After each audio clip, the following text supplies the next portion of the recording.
Some hacks are super helpful and some are really horrible. This is Helpful Horrible Hacks in Planet Coaster 2.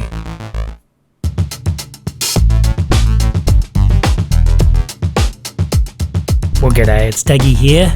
I hope you're doing really well. In this little video series, we're going to have a look at a collection of hacks that are probably a little bit, annoying to implement, but maybe useful anyway. So at the very least, I think you'll find them interesting. Let's give it a go. We'll crack into the first one. Let me know what you think. Okay, so our first hack is cutting out water and creating these really cool effects where you got this coaster pushing through. It just looks really cool. So to achieve that, what we've done is basically cut out the water. And now there's no tool to do that. So this is a Helpful Horrible hack, and I'm going to show you exactly how you do it. Okay, so here's my little setup. I've got a little pier and a retaining area where I want to cut out and prevent water going into. So what we will do is create basically a piece of terrain to shape the water and then remove that terrain. Now, if you've ever tried to do that with just say like the terrain tool, and I come in here with a very thin brush and just pull away terrain and try to keep it firstly square, it's very fiddly, and you're sort of limited to at least a meter, right, in terms of how wide that can be. And so when you put water in, it's going to always have at least a meter wide sort of boundary of dirt. Now, our retaining over here is really thin. It's only the thinness of the wall, which looks really much more realistic and kind of what I want. So the way to do it is we're going to use paths. So firstly, I'm going to get rid of the water. I'm going to right click on it with the water tool and get ready. So what I'll do next is use a piece of path. I'm going to line it with this, and I'm just going to place down 3 bits of path, and then I'm going to move it into place where the hole is. Now, the convenient thing about path stamps is that they are 4 meters wide, and so is the building walls, so that works really well. Now, I can just move this out the way so we can see what we're doing. And here's the trick. So if I come in and use the natural path, and I want to brush this path now with the natural path, it's going to create the perfect piece of terrain to contain water. So what I'm going to do is come back, pull in, let's put it in the rough water here. And now I've got the exact cutout that I want. And now I have to remove this terrain somehow. But if I use the push tool, it's sort of locked into place. I can't remove it anymore because it's attached to the water. So what we do is we use our bus bulldozer. I'll come into the track ride section, and I'm going to line it up with the track. And in here, we've got auto tunneling on. And what that does is it conveniently removes terrain for us. And that's how we get a perfect cutout. So when I take my piece of construction sort of retainment and put it back in place, there we have a perfect cutout. So what do you think? Is it helpful? Is it horrible? There's a few steps involved in that one, but it's it really does give the desired result, and it's not too hard to replicate. Did you know you can mow the lawn in Planet Coaster 2? What I've got here is the scenery brush, and this little hack, we're going to create ourselves some grass. So the object I'm using is a box hedge circle small. I've scaled it right up, and I've got the object spacing right down. Making sure you've got random rotation on that means it'll rotate nicely and create some variance. And the brush itself, if you have a look, is just set to intensity 100%. Got the alignment on and just a small size. And off we go. We can start to paint some rough lawn. So if you're playing golf, we're going to create some roughage on the edge of the fairway here.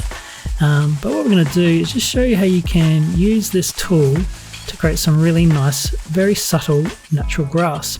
So there's my little patch of lawn. I'm going to select the whole lot and then use the advanced move and just bury it into the ground.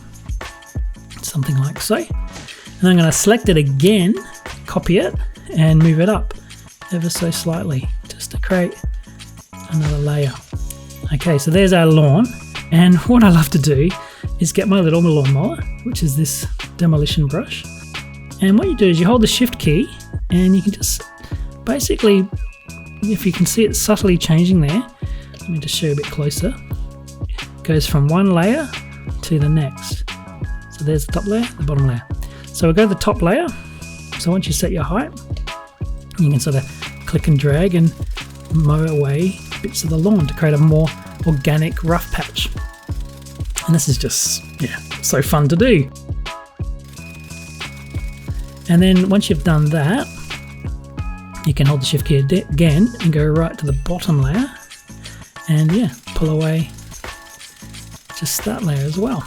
And so create some really interesting sort of natural paths and sort of organic grassways that can look really good. So once you've done that, I select the whole lot and then we can scale it. And I like to bring it down a bit because it was originally scaled to 200%. Then let's bring it back up and find the sweet spot, like so.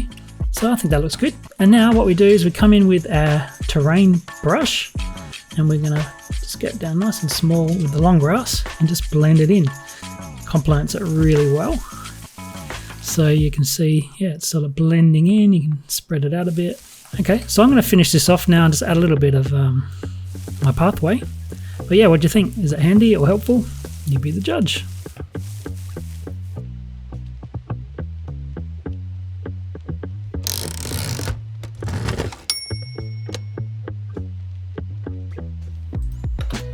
Well, I love myself some hacks, but this one takes the cake.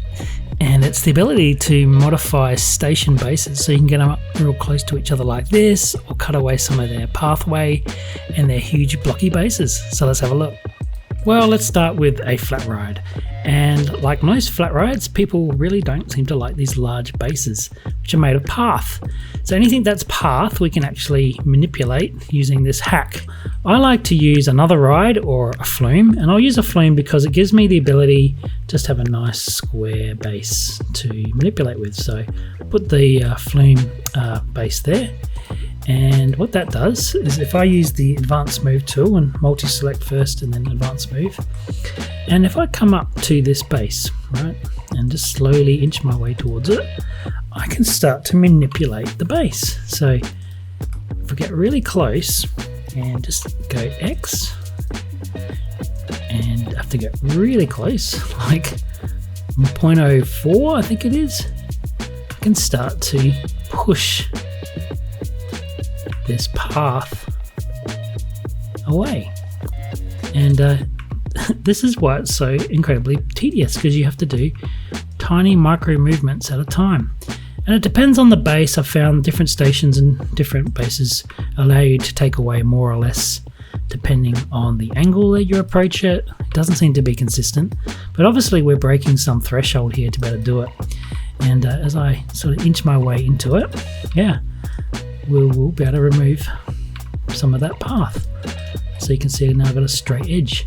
So I'm going to go ahead and manipulate this, and you can relax and we'll come back in a sec.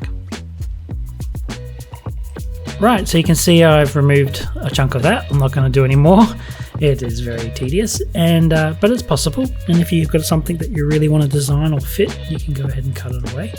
The nice thing is if you save this now as a blueprint, it'll remember that shape. So you don't have to do it once, which is kind of cool. Maybe we can get an army of people to remove all the paths and save them as blueprints, but I won't be doing it. And yeah, we can come in and get right in here. So yeah, that's now possible to build your queues right up. The thing is though, you still have to come into the gate, so you can't remove the path behind the gate, and the gate has to stay where it is. So there you go, that is how you do it. Now coming back to our trains, so I've got my two stations here, I've moved them apart. What I did is rather than removing all of that path from one, I moved half from this side, duplicated it, and moved half from that side. And then we can bring the train stations together and they can overlap because there's no path on the track. And you've got to get it just right, I think it's right there. And you can bring your two stations together. Well, no guesses for the rating for this one. Bam, horrible. But maybe helpful in those odd situations like this dual station. So it was worth it for me. Well, this is one of my favourite little creations. It's a glass-edged pool where people are waiting around. We've got people over here ordering from the swim bar, getting their fresh juice. It's just a happy little scene. And yeah, I'll show you how we created this one. Bit of a hack for sure. Well, we're going to create a pool, but it's not actually a pool. We're going to use our old handy dandy trick for creating, cut out water. But this time we're going to do a negative space rather than a positive cut from like we did with the first hack. So I'm going to create that sort of shape, and then I'm going to lift it in the air for where I want my pool surface to be. And so this one is quite involved. We're going to turn it into a natural path. So we'll get out our brush and paint it in. Yep. And now I'm going to be sure to select the path and delete it. I'm going to come in with the water, and we're on the tropical mat here, so the clear water looks best, I think. And so, yep, we need to come back in with our bus bulldozer, like we did before in the first hack, and just remove all of this. Okay, so once that's done, then we can just come back in with our terrain tool and flatten the foundation. Close it all in. And there'll be some limitation there with the water, as you can see, but that's okay because we're going to cover that up with path. And the nice thing about it is people will walk in on this path. So long story short, this is basically path in here, and we've covered it up with these nice blocks to hide it all. We've got some steps coming down, and then I've got a little shallow pool in here. There is a small separation between the major piece of path here, and that's how you do it. Now to get the glass, this is just glass panels that is coming up to the edge. So if I delete this, you can see that I've got actually a block of water. And so this is just a water shape that helps us give the illusion that it's a solid body of water. So that's all there is to it. If we take all of that away, you can see it's just a surface of basically natural water. And the cool thing is the guests actually disrupt the water as they go through it, which is really kind of interesting. I'm not sure why that's the case. I think it's just because it's programmed the same way. And the actual water of this little shallow pool is down here where they're stepping into it. So it helps the guests actually come into the pool. Now they can't swim and they're not going to do that, but for a little wading pool or little, wet bar areas, that's a really cool thing. You can also come in here and put benches. So I've got some benches hidden in here, and people can have a little seat on the side as well. Well, it's a shame this one looks so good because it's such a pain to implement, but oh yeah, come on Frontier, give us glass edges like this. I love it. And the ability for guests to sit in the pool like this is really nice too. And obviously swim bars would be really, really fun. So yeah, is it horrible or helpful? I don't know. I'm a little bit confused on this one, but I do love how it looks.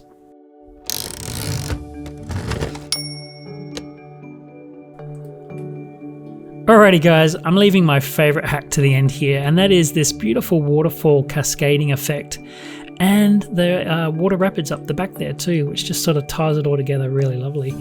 And as you can see, we've got white water sort of flowing through, and the water looks like it's actually traveling down. And instead of a sort of a hard edge, we've got this natural opening where the water is flowing down and sort of bubbling against the rocks with all the little bits of effects. So quite a few things going on here. None of them are too complicated to implement, and I'm really excited to show you how we do it. So let's get straight in. Hi fishies! Right, let's have a look at the core effect, and that's this waterfall that's sort of cascading down, and there's no edge or terrain blocking the water coming through, and that allows the water to come through this sort of refraction against the rock. It looks really nice the way it's flowing, different stream effects coming down. So basically, if we remove all of that, you're going to see that this is just a piece of water, right? And what we did is use the bus bulldozer to remove the terrain. And with that clean edge, we can then put in all our effects, so the rocks, everything else. Now, the key effect here is these rotators, and I've got a whole bunch of them hidden here, and they're rotating at different speeds. So the one at the back is going slow, and then the one at the front is going really fast. And you can change the animation types of these. So let's have a look at what they actually are. I'll pull it up, and as you can see, it's just those water blocks rotating around on themselves. Now, if I pause the game and have a look at one of these, let's move it, and you can see it's actually set to rotation type symmetry count 4, and that's a cool little hack where you can get things to spin around and sort of create these nice patterns. If you offset them a little bit like that, you can create these edges, and that gives you the illusion of little bits of lips of water going around and around. And once you've created one, you can just basically move them and copy them across. So actually, I'll just delete that one, and you can see what I do.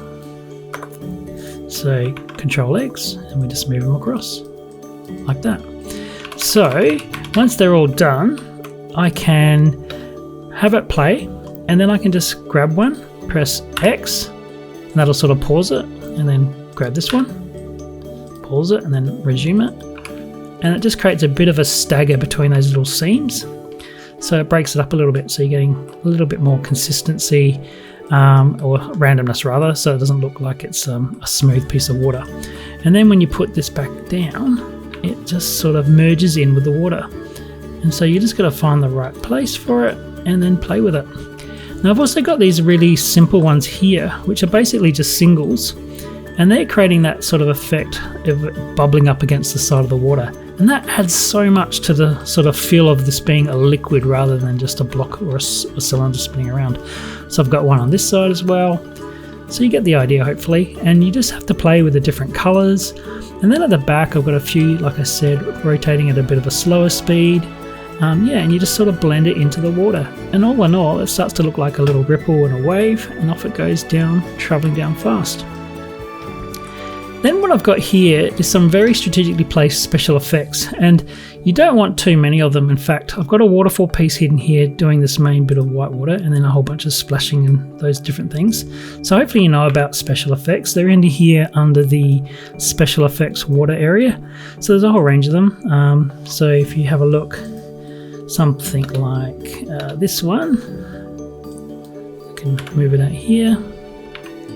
Where's it going behind there? There we go. There, little water effect. And if you put that just very subtly, right? So it's just squeezing out. There it is. Really subtly, you can just get some really nice splashes on the rock. So you've got to take your time, and it is a bit of a process, but I love that creative element here. So that's the waterfall, and then down the bottom I've got some wave pool items. So if you didn't know, you can apply wave effects to water. So what you do is you create a pool. So you just grab any old pool, and then you come into your pool extras, and you can put your wave pools in. Once you delete the pool and you then use the advanced move, it's actually still there. So if I can select it with the filters on, and then you can use the advanced move to move it into the water. And yeah, surprisingly, it actually affects natural water as well, as you can see here. So I've got a few hidden behind the waterfall there, and that creates a bit of emotion. And that just adds to, the water being disrupted and things like that. So that's an important part of the effect as well. I've also got a mist sort of spraying up, and it just gives you that overall feel. So that's the waterfall component. Right, well, let's have a look at the rapids, and they are very much the same thing. We've got those rotator pieces basically strategically placed all along here, and I've just got multiples of them, and I'm putting them in the positions to give that effect of water flowing over the rocks. And you can see here at the end I've got them very tightly lipped over this big flat piece of rock. Again, I've got them coming up against the rocks to sort of give that sort of bulbous look. And then we've got a whole bunch of the other normal water special effects. So the splashes at strategic spots. So down here in this little divot, the water would come over and down and crash in there. And then to get the rapids, what I've done, and this is the thing I really love, is basically I've attached white moss. So it's the moss decal, and just painted it white. And as it goes around, you can strategically place those to sort of look like they're coming out of or behind a rock like that one. And then I've got them going at different angles. So this one's shooting out, so as if the water's coming here and then shooting out. It's just about playing with it. And once you've got a few of these elements, you can just put them in and experiment. By adding the splashes again, combining this little spray effects, the water just sort of looks alive. And from this sort of distance, as you're viewing it, really looks like it's cascading down the rocks. So I was very happy with how it turned out, and hopefully you can replicate it and enjoy it, and of course make a waterfall flow into rapids or vice versa. It really works well. Alright, different setting this time. I'm in the mountains now, and I'm surrounded by these beautiful trees, but I just wanted to show you that if we select the bulk of this, and we'll go to that tree. If we select that and just duplicate it, it is actually very blueprintable, this effect. So I can basically place that down there like that, and yeah, put it in here like that. So we can, very quickly create rapids. So I hope to be able to make you a whole set of these, and I'll put them on the workshop at some point. But yeah, tell me what you think. Is it helpful? I think so. I like this one. Well, let's get on with it.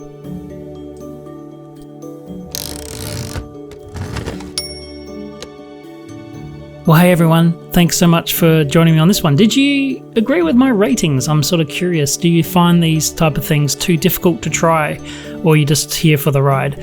Let me know either way, and if you got some other ideas or thoughts on what we could hack, let me know and we'll see what we can do about it in a future episode. If you did like this video, it was a lot of work, so a thumbs up really helps me out, and if you want to see more like it, please consider subscribing. And as always, I hope you have a wonderful week, and we'll see you on the next one. Cheers everyone. Bye.